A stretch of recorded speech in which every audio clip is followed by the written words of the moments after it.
Bismillahirrahmanirrahim. Assalamualaikum warahmatullahi wabarakatuh. Di pertemuan kelima ya, mengenai analisis data statistik dengan menggunakan software SPSS.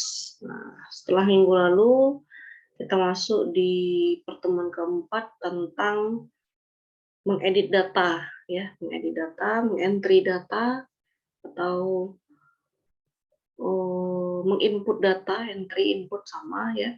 Terus menggambar grafik ya kan, menyajikan data dalam SPSS. Nah, di pertemuan kelima ini kita masuk analisis data statistik, yaitu mentransformasi data.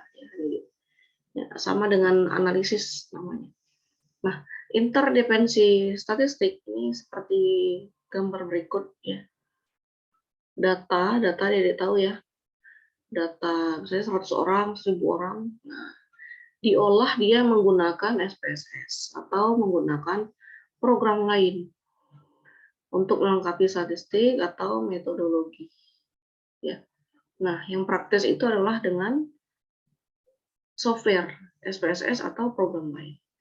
Dapat juga menggunakan statistik atau metode, tapi itu dengan metodologi, teorinya maksudnya ya. Teori mengolah data menggunakan statistik atau metodologi, sedangkan untuk cara praktis untuk mengolah data menggunakan software bisa pakai SPSS atau program lain. Program lain di sini adik-adik bisa banyak ya. Ada MATLAB, ada MITEB, ada Excel, dan lain sebagainya. Pembahasan analisis statistik selalu terkait dengan hal-hal lainnya, yaitu metode data dan program pengolahan data serta pendukungnya. Nah, masalah penelitian, ada 3 di sini ya. Pertama, beda harapan yang seharusnya dengan kenyataan. Ya. Ada faktor-faktor yang menjadi masalah atau penyebab sehingga timbullah beda harapan tadi. Contoh pada manajemen laba, kebangkrutan, ketidaktaatan pada pajak. Ya kan, ini kan masalah ya. Nah, yang kedua, masalah penelitian adalah tindakan yang bertujuan mengubah keadaan. Jadi masalah itu menimbulkan dampak atau akibat. Contoh, kebijakan tax holiday, perubahan sistem, dan lain sebagainya. Ya. Tax holiday ini pajak libur, ya, pajak holiday, perubahan sistem pada pemerintahan, perubahan sistem pada masyarakat misalnya, atau dalam suatu unit usaha, ya kan, itu menimbulkan masalah yang pasti ada dampak atau akibatnya bagi sistem tersebut. Masalah yang ketiga untuk penelitian adalah prediksi masa depan. Masa lalu atau sekarang dipakai data-datanya untuk memprediksi masa depan. Nah, jadi bisa menggunakan statistika, yaitu peramalan ya, forecasting. Atau nanti bisa pakai analisis regresi. Ada yang sederhana maupun yang berganda. Pengertian data. Data adalah ringkasan informasi berbentuk angka atau yang diperlakukan sebagai angka. Jadi Bu, kalau dia tidak angka gimana? Dikodekan. Sama kayak yang minggu lalu atau yang pertemuan ketiga ya. 2 minggu yang lalu, wanita jadi 1 misalnya, laki-laki jadi 0. Ya. Diperlakukan sebagai angka. Nah, berdasarkan macamnya, data dibedakan jadi 2. Ini sudah ya, Dedek, waktu kita di statistika 1. Ya, ada data discrete dan ada data continue. Kalau data discrete, dia bilangan bulat, tidak pakai koma. Nah, misalnya banyak komputer, banyak rumah, atau banyak mobil, atau banyak mahasiswa, gitu. Banyak kelas, ya. Continue diambil melalui pengukuran. Nah, kita tahu sendiri kalau pengukuran itu bisa berupa pecahan atau desimal, ya kan? Misalnya jarak dari rumah ke kampus 3,84 km. Nah, 0,84 itu kan continue ya, pakai desimal atau pecahan. Nah, berlaku bilangan rasional. Tapi kalau discrete dia harus bilangan bulat positif maupun bulat negatif. Kalau continue harus rasional. Ya, rasional itu bisa pecahan ya, bisa desimal, bisa persen malah. Ya. Kemudian berdasarkan skalanya, data dibedakan jadi 4, ada nominal, ordinal, interval, dan rasio. Ini juga sudah di statistika 1 ya. Nah, nominal itu berlaku beda, kalau ordinal ada beda, ada tingkatan. Interval ada beda, ada tingkatan, ada selisih. Ya, karena dia interval ini kan jarak ya, dari terendah sampai yang tertinggi. Misalnya, interval usia mahasiswa di kampus kita dari 18 tahun sampai 23 gitu, misal. Berarti kan selisihnya 5, gitu ya, 18 ke 23. 5 tahun selisihnya. Karena pada interval itu ada jarak, makanya dia ada selisihnya. Sedangkan rasio itu perbandingan ya, perbandingan. Yang kemarin apa contohnya? Bunga ya, bunga bank. Pada Mandiri 7%, pada BCA 14%. Maka bunga bank Mandiri setengah dari BCA atau bunga BCA 2 kali bank Mandiri. Kemarin sudah itu ya di statistika 1. Itu skala rasio. Berlaku beda, tingkatan, selisih, dan perbandingan. Ini sudah ada. Ini tidak terlalu panjang lebar. Lanjut ke pengertian data berdasarkan waktu dan cara ambil data.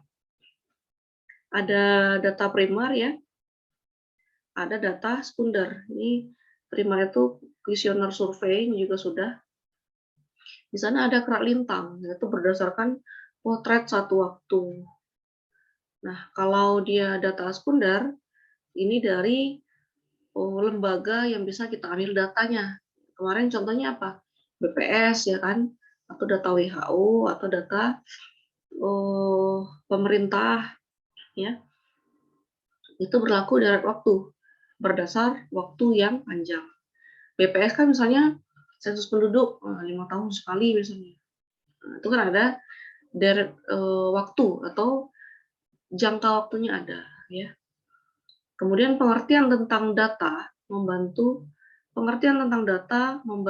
memilih teknik statistik yang sesuai ya. Ya kan? Data sekunder harus pakai teknik statistik yang apa seperti itu ya. Kalau yang primer pakai teknik statistik yang bagaimana. Jadi tentang data ini membantu kita untuk memilih teknik statistik apa yang sesuai untuk memperlakukan data tersebut. Nah, program paket SPSS ini yang sudah kita pelajari ya, merupakan program paket statistik yang sangat populer di lingkungan umum. Sampai saat ini telah dikeluarkan versi 25, tahu Ibu ya. Ada mungkin ada yang lihat yang 26 atau 27, nah, silakan diperbaharui saja. Program ini kompatibel dengan program umum seperti spreadsheet, database, dan Word, sehingga memudahkan proses pengolahannya. Ya, misalnya gambar grafik yang kemarin atau diagram-diagram bisa di-copy ke Word. Jadi bisa dicetak, ya, diedit, dan sebagainya.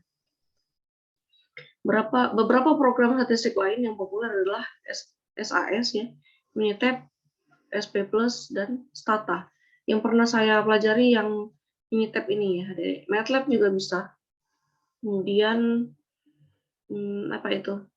Excel, nah, itu yang umum dipakai. Tapi SAS saya kurang tahu, SP+ juga belum dengar, baru ini ya, Stata juga belum pernah ya. Tidak umum ya, tidak sering dipakai orang.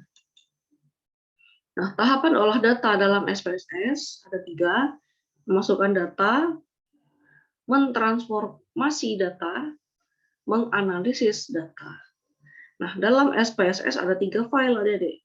Untuk data editor, kalau kita save ya, kita buka kembali di folder-folder, nanti tertulis di sana .save. Kalau dia data editor. Kalau program kerja, .sps.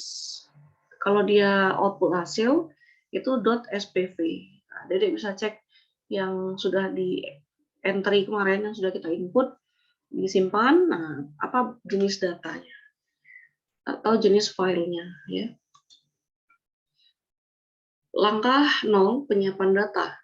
Untuk data kerak lintang atau primer, siapkan kuesioner yang akan dimasukkan dan periksa apakah data sudah terisi semua.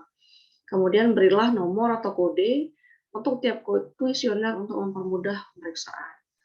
Nah, untuk data sekunder atau direct waktu, carilah sumber data yang memuat data yang dibutuhkan, misalnya BPS ya atau kantor-kantor pemerintah.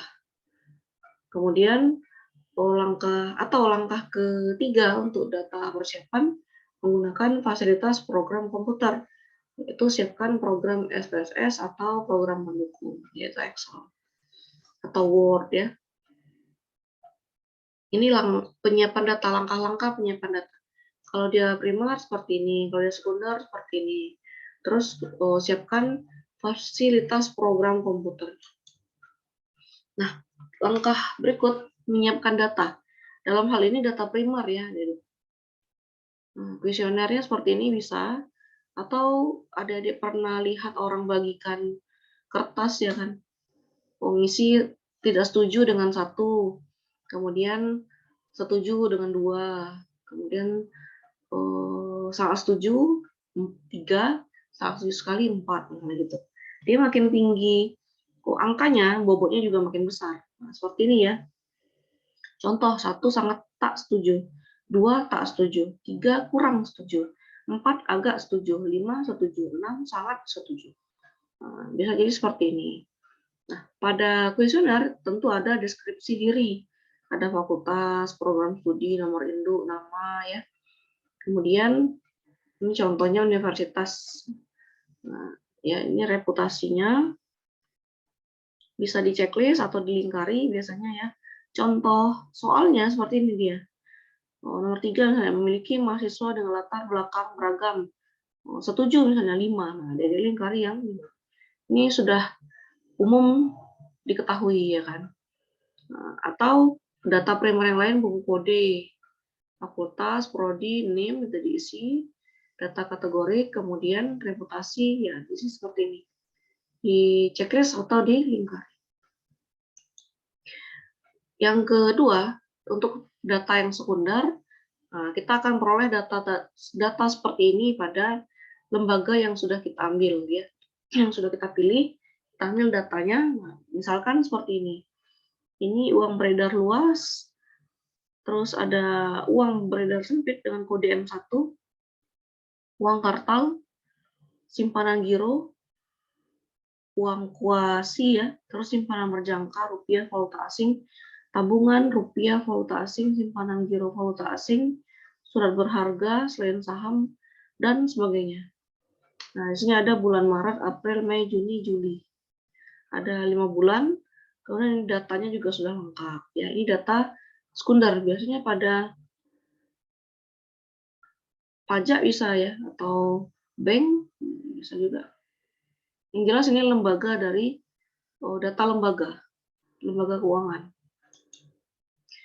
Langkah pertama, pemasukan data. Tadi langkah 0. Ini langkah pertama, mau menginput data. Nah, bedakan data internal atau eksternal.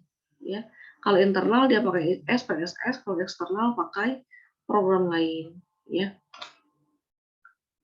Dalam hal ini kita pakai SPSS adik-adik. Masukkan data melalui 3 tahap, definisikan data atau beri identitas data, input data atau isi data, kemudian periksa kualitas data, yaitu membersihkan data. Pada SPSS ada 2 bagian ya, data editor, ada data view dan variable view. Ini juga sudah kita pelajari di pertemuan sebelumnya. Kemudian penyimpanan file dilakukan setelah data diinput. Ya. Ini juga sudah. Nah, input data seperti ini ya, Dede. Pada variable view, nama, tipe, ya, width, decimal, label, values, dan sebagainya ini diisi. Tampilan pada data view nanti seperti ini. Ada di input angka 15, 16. Ini ya. Ini contoh. Lengkapi identitas data pada variable view, lalu isikan data pada data view, simpanlah data itu. Dan ini bukan ini ya, contoh yang lain sudah kita kerjakan waktu input data. Ya, ini contoh kedua. Atau input data yang eksternal seperti ini.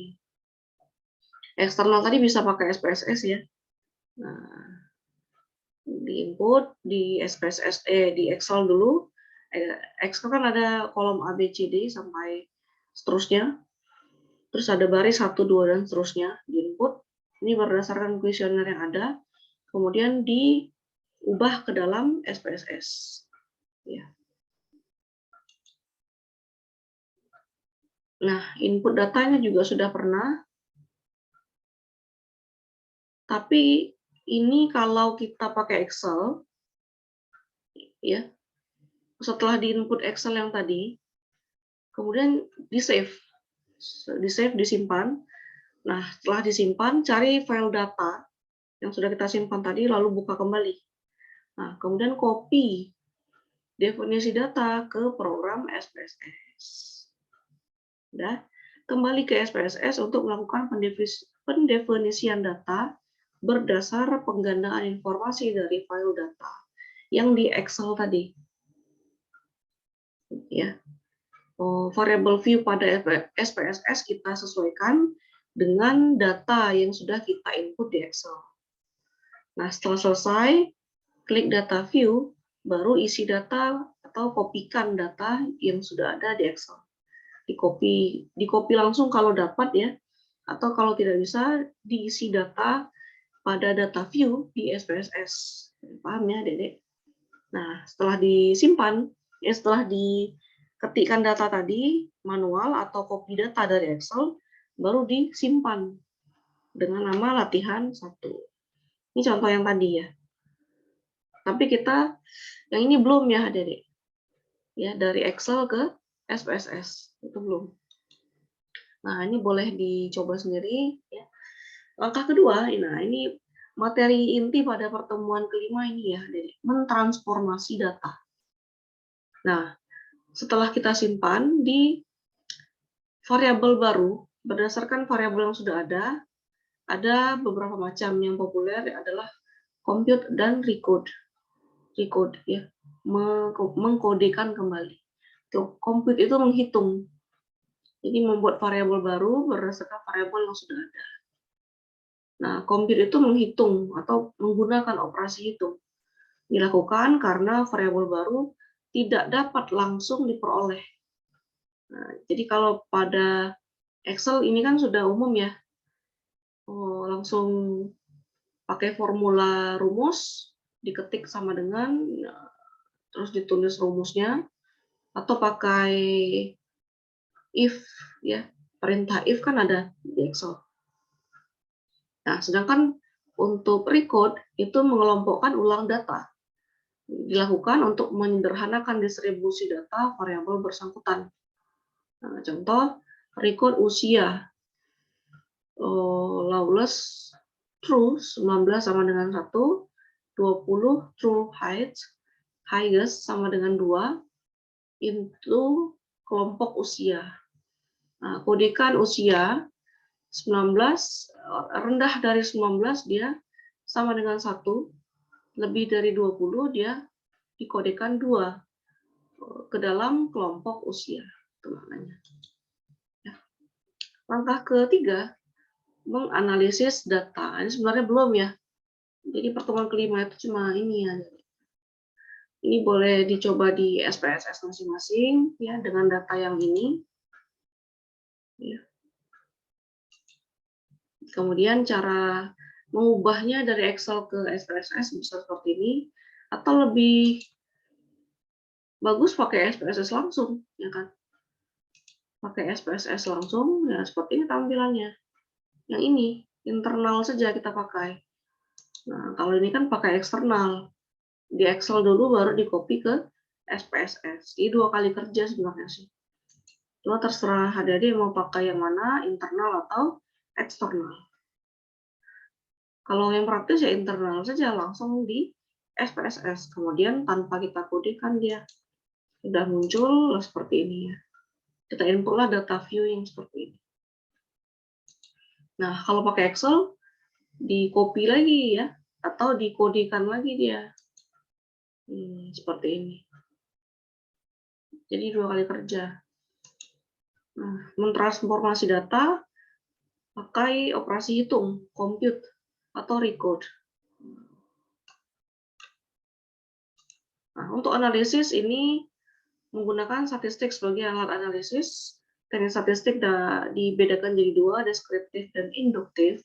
Kalau deskriptif dia ruang lingkup kesimpulan adalah sampel, sedangkan induktif ruang lingkup kesimpulannya adalah populasi. Nah, jadi tergantung data yang kita pakai, dia berupa sampel atau populasi.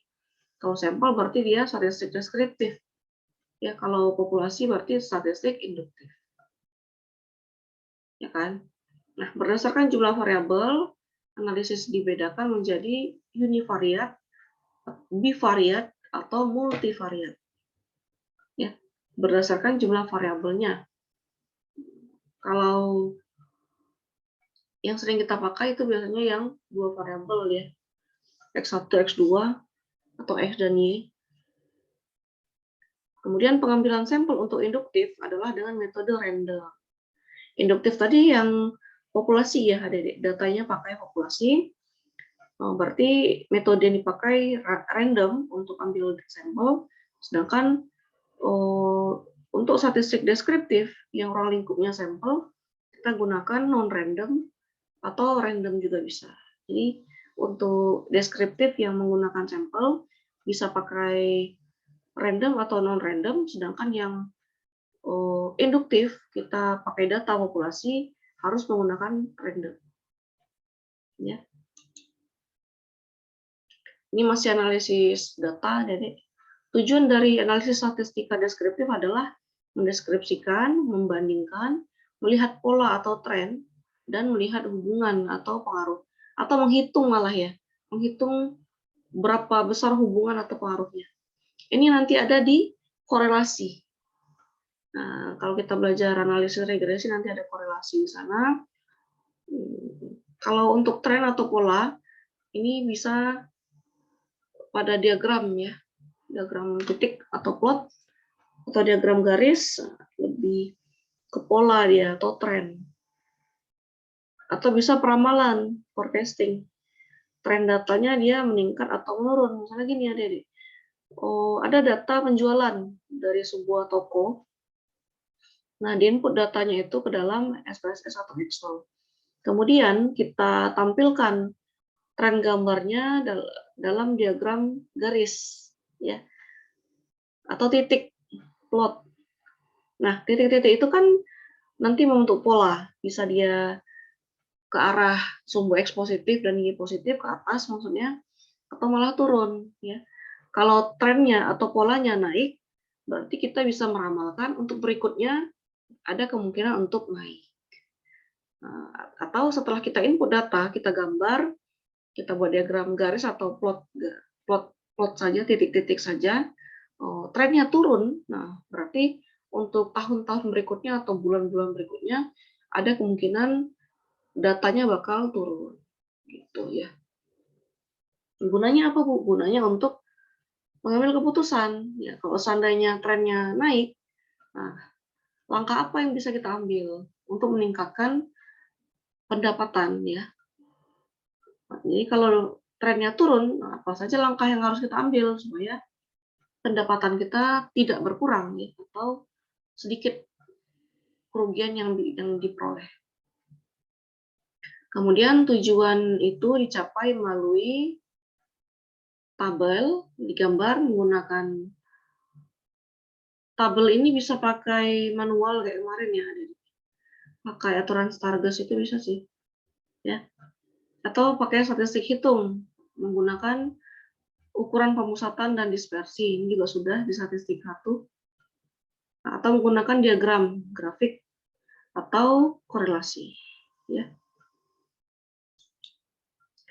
Nah, untuk analisis data induktif, tujuannya adalah menguji apakah hasil dari deskriptif dapat digeneralisasikan menjadi hasil populasi. Maksudnya, si data deskriptif itu kan kita ambil dari sampel kan. Nah, apakah statistik deskriptifnya itu bisa digeneralisasi atau mewakili untuk populasi yang lebih besar. Maknanya seperti itu.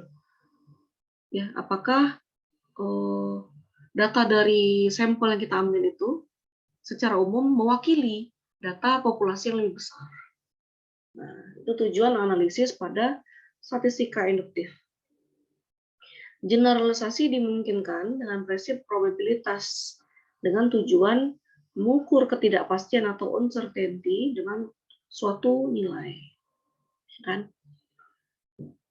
Nah, tujuan itu dicapai melalui uji hipotesis, atau estimasi, atau penafsiran parameter, atau selang kepercayaan.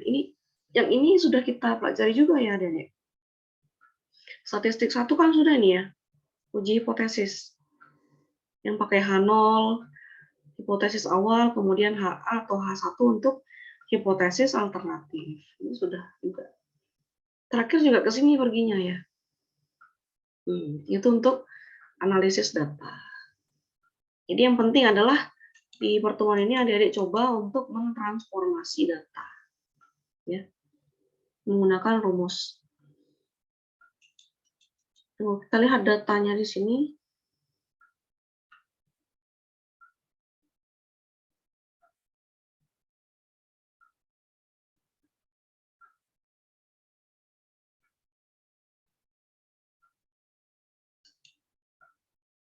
Nilai akhir 0,4 UTS, 0,4 UAS, 0,2 tugas.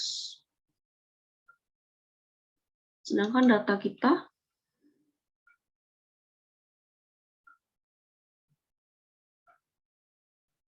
lima belas, 16, 17, 18, 19, 20. Oh, ini kelompok usia ya, Adik. Ini untuk nilai mana tadi ya?